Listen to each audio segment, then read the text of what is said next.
What is debt to income ratio and how does it shape your ability to qualify for a home loan?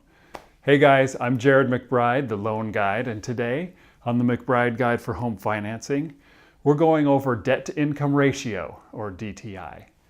To determine if you qualify for a home loan, banks use a set of numbers, and one of those most important numbers is a ratio called DTI. A ratio is what you get by dividing two numbers. Like if I used 1 cup of oats and 3 cups of chocolate chips for my cookies, my oat to chip ratio is 0.33 or 33%, or my OTC is 33. Now, where does the bank get your debt and income numbers to do this calculation? Well, in a previous video, we talked about minimum monthly debt payments that come from your credit report. So that minimum payment is added to your housing payment, and added together, those are your total monthly debt payments for the D. Now we'll dive deeper into mortgage payments in a later video. They include principal, interest, taxes, insurance, and possibly HOA dues association, known as PITIA.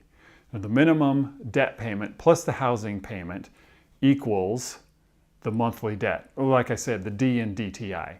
Now please note this is not what you spend every month, it's just your monthly debts. So where does the bank get the other half, the income of the ratio? In a different video I talked about income history. Banks get the income number from your current pay stub. It's how much you earn per month before taxes. This is the I in the DTI. So DTI, debt to income ratio, is simply this: minimum monthly payments plus housing expense, PITIA, divided by total monthly income. So most banks want to see a DTI of 43% or lower, but sometimes you can qualify with a DTI higher than that. It depends on your situation. So let's say a couple has 250 monthly debt payments, which includes their car, student loans, and credit cards, and a proposed housing payment of $1,750 PITIA. Add those together, and the monthly debts would be $2,000 per month.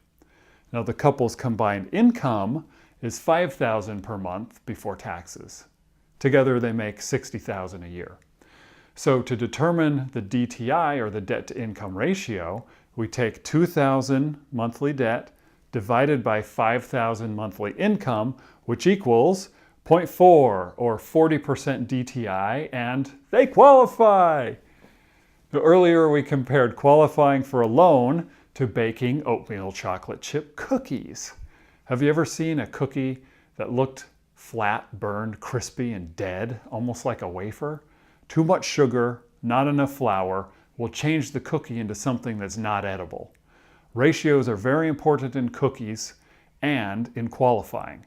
Too much debt and not enough income will disqualify some borrowers. So how do you change this ratio? Well, you lower the debt payments and you increase the income to get a better debt to income ratio. So the takeaway is this: banks use debt to income ratio to determine if a borrower qualifies for a home loan. The DTI ratio is a vital ingredient to qualifying for a home loan, and once you know this simple math and understand it, then you can see what's needed to qualify for your next home. Thank you for watching. Call me for a free loan consultation at 858-405-0549. Remember to like, subscribe, and share, and please leave a comment below. I often get new ideas for videos from your questions. Check out more videos at my website, jaredmcbride.com.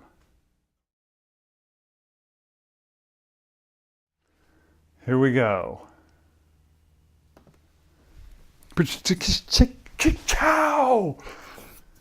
Ka-chinga!